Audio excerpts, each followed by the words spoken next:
Amados, bom dia. Hoje é sexta-feira, dia 19 de setembro do ano da graça de 2025. E é uma alegria podermos nos encontrar mais uma vez aqui pela manhã e também, nesta circunstância, terminar a sequência de reflexões que temos feito a partir da partilha do texto do passado domingo, que teve como mote, como texto de reflexão, de partida para a reflexão, o versículo 21 do capítulo 2 de 1 de Pedro, quando, através de Pedro e depois também através de João, na sua também primeira carta, capítulo 2, versículo 6, nos exortam claramente, e é um chamado claro da parte do Senhor Jesus para seguirmos o seu exemplo. João diz aquele que diz que permanece nele, esse deve também andar como ele andou. Ou seja, a nossa identidade em Cristo deve incluir, tem que incluir, caminhar, viver segundo o exemplo do Senhor Jesus. Pedro diz, portanto, para isto fostes chamados, pois que também Cristo sofreu em vosso lugar, deixando-vos exemplo para seguir os seus passos. E a verdade é que Deus tem estado a usar Pedro para nos dar uma série de exemplos nos quais nós precisamos de seguir os passos do Senhor Jesus. Através dele, o Senhor Jesus nos tem dado exortações muito claras a respeito de alguns aspectos muito práticos da nossa vida. No próximo domingo, querendo o Senhor, a partir do exemplo, a partir da imagem daquilo que precisa de ser a nossa vida na família, no casamento, nós vamos ser exortados mais uma vez a termos corações transformados, o lugar onde de facto tudo tem que acontecer. Entretanto, e para terminar a nossa reflexão, no domingo pensávamos quais são as coisas, quais são as marcas da vida do Senhor Jesus que nós reconhecemos como muito boas, como excelentes e que nós queremos seguir. Obviamente que esta lista seria interminável.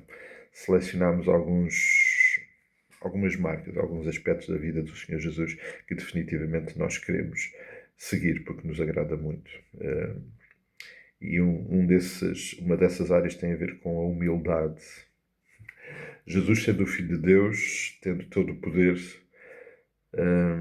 decidiu, e a carta aos Filipenses, Paulo, no capítulo 2, é muito clara a descrever-nos essa intervenção do Senhor Jesus, quando ele, não fazendo questão de se manifestar tal como ele abdicou de tudo e veio viver entre nós. E bem sabemos que ao decidir fazer isso,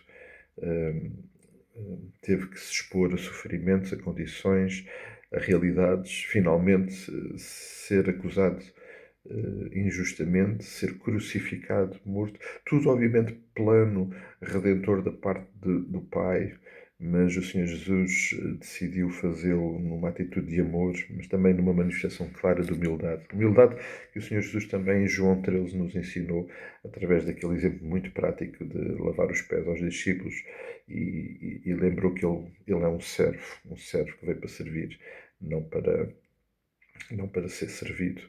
E por isso, este exemplo do Senhor Jesus de humildade precisa de estar bem presente no nosso coração. Quantas vezes nós nos esquecemos disso e fazemos grande bandeira daquilo que nós somos, ou daquilo que nós desejamos, ou daquilo que nós pensamos, ou daquilo que nós não gostamos, e não permitimos que, de facto, o Senhor Jesus nos marque com essa manifestação sublime da sua presença em nós, que é de facto sermos servos humildes. Um outro aspecto que foi mencionado, inclusive na partilha do nosso tempo de culto no domingo, e que eu não tinha colocado aqui no meu guião, mas que faz muito sentido, e que me atrai muito e que eu desejo muito, é a intimidade que Jesus tinha com o Pai. E a sua dependência dele. O Senhor Jesus foi em tudo submisso à vontade do Pai, no entanto, nunca deixou de ser um com o Pai. O Senhor Jesus buscou sempre a proximidade e intimidade com o Pai. Víamos o Senhor Jesus em todos os momentos, não só em muitos deles a referir o seu tempo de oração, mas também a percebermos no seu ensino como está presente e como está em grande intimidade a presença do Pai no coração do Senhor Jesus. E isso, sem dúvida, que me agrada e eu quero seguir os passos de Jesus nessa área. E finalmente, amados, a alegria. O Senhor Jesus era e é alguém muito alegre. O Senhor Jesus diversas vezes mencionou isso, o gozo, a alegria que ele sentia, que ele experimentava, e o desejo que ele tinha que nós experimentássemos também. Em João 15, quando o Senhor Jesus tem aquele discurso, aquela conversa tão intensa com os seus discípulos, a partir daquela imagem da metáfora da videira, ele diz: tenho-vos dito estas coisas para que o meu gozo esteja em vós e o vosso gozo seja completo, a vossa alegria, que de facto nós possamos ver essa alegria dele, experimentá-la, conhecê-la e vivê-la nos nossos corações.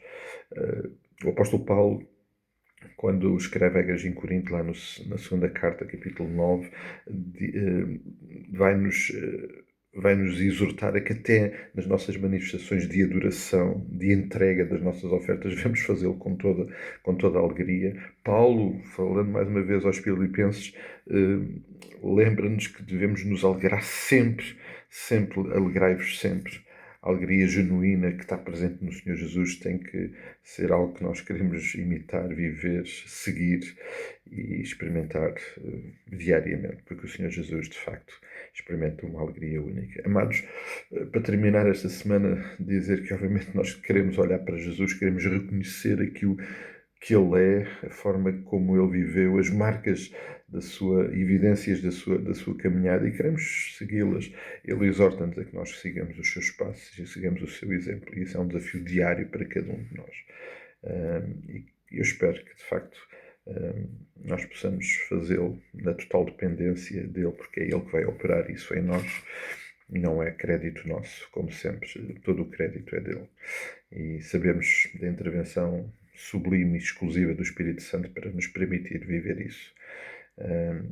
E que no resultado de tudo isto, o Senhor seja exaltado, o seu nome honrado e glorificado nas nossas vidas. E que isso possa ser uma realidade para o dia de hoje, não esquecendo que vamos continuar a orar uns pelos outros, a lembrar os mandamentos recíprocos que temos também estado a estudar, e que eles possam realmente também moldar o nosso viver hoje também. Um forte abraço, que Deus abençoe este dia, e querendo o Senhor, certamente nos encontraremos por aí.